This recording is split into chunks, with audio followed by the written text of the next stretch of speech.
दोस्तों नमस्कार।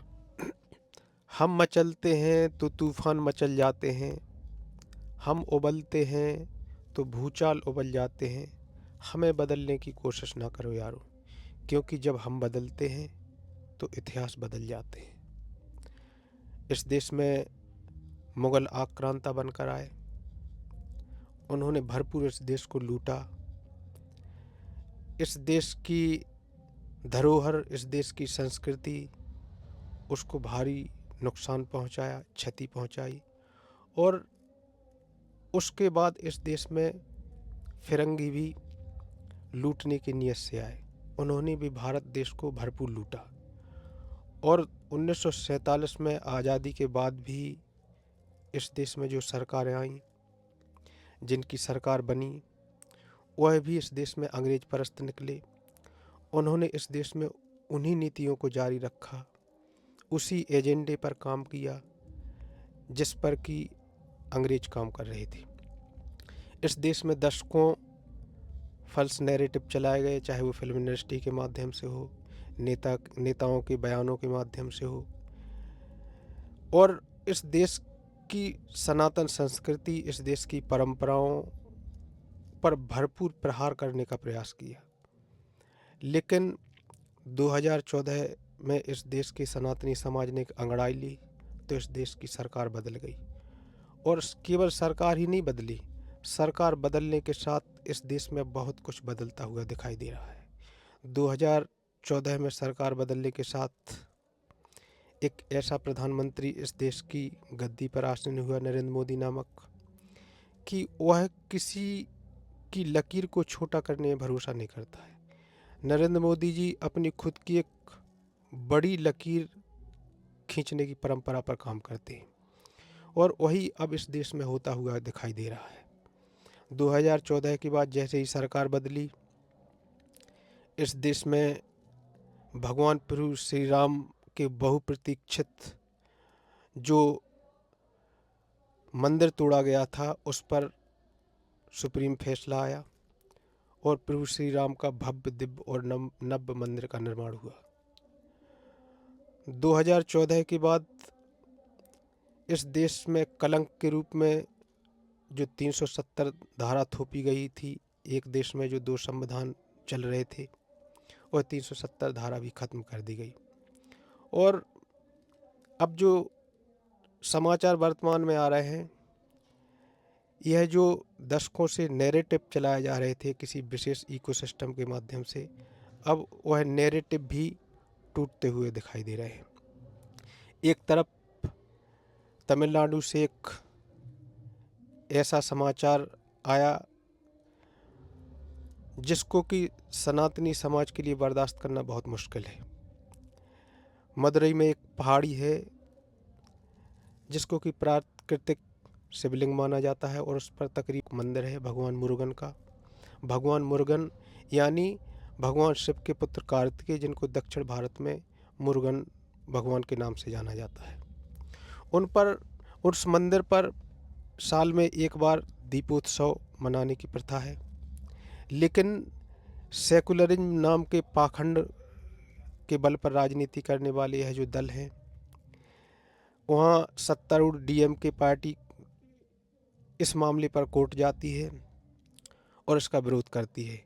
लेकिन जब जज महोदय यह निर्णय सुनाते हैं कि सनातन धर्म की अपनी परंपराएं हैं और इस देश के बहुसंख्यक समाज को अपनी परंपराओं के निर्वहन का अधिकार है, इसलिए दिया जलाने की प्रथा को रोका नहीं जा सकता है, तो यह जो लोग जो दिन और रात संविधान बचाने की बात करते हैं, यह सिर्फ इसलिए उस जज महोदय के खिलाफ इम्पीचमेंट मोशन का नोटिस लेकर लोकसभा में आए, क्योंकि उन्होंने सनातनी समाज के पक्ष में उनके अधिकारों को संरक्षित करने के लिए, उनकी परंपराओं के निर्वहन के लिए उनके हक में फैसला दिया था।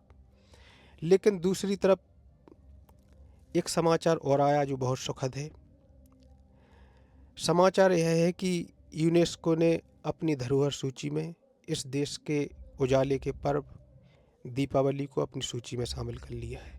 यानी एक तरफ भारतवर्ष में कुछ लोग ऐसे हैं जो एक मंदिर पर दिया जलाने के लिए विरोध कर रहे हैं, दिया जलाने को लेकर विरोध कर रहे हैं कि यहाँ दिया नहीं जलना चाहिए, और दूसरी तरफ पूरी दुनिया में सनातन परंपरा के दिए जलाने की तैयारी चल रही है।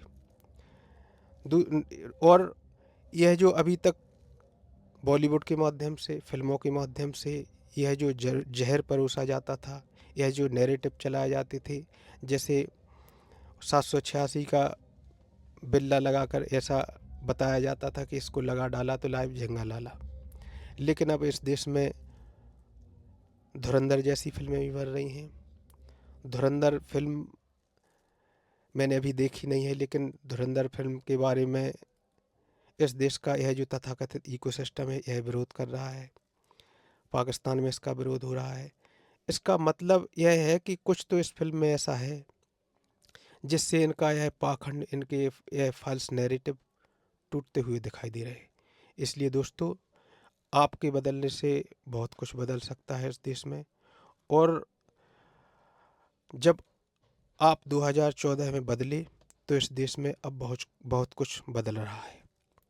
इसलिए निवेदन सिर्फ इतना है कि अपनी एकजुटता जारी रखिए और हारिए ना हिम्मत, बिसारिए ना नाम, क्योंकि अब इस देश की इतिहास की किताबों में भी बदलाव हो रहा है।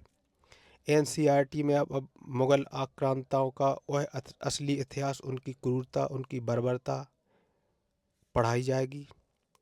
किस तरह से बख्तियार खिलजी ने नालंदा को जलाया, किस तरह से इस देश के बड़े ज्ञान के भंडार पुस्तकालय को उसने जलाकर खाक कर दिया, किस तरीके से महमूद गजनवी इस देश में आया और हमारे विश्वेश्वर भगवान शिव सोमनाथ का मंदिर उसने तोड़ा।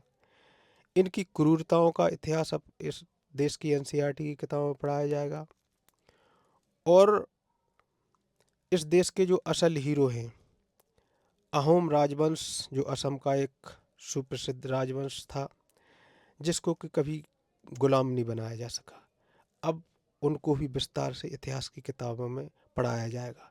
हालांकि यह बहुत छोटा सा बदलाव है और बहुत कुछ ऐसा है जो इस देश में बदलने की आवश्यकता है, बदलना चाहिए, लेकिन यह एक बदलाव की शुरुआत है।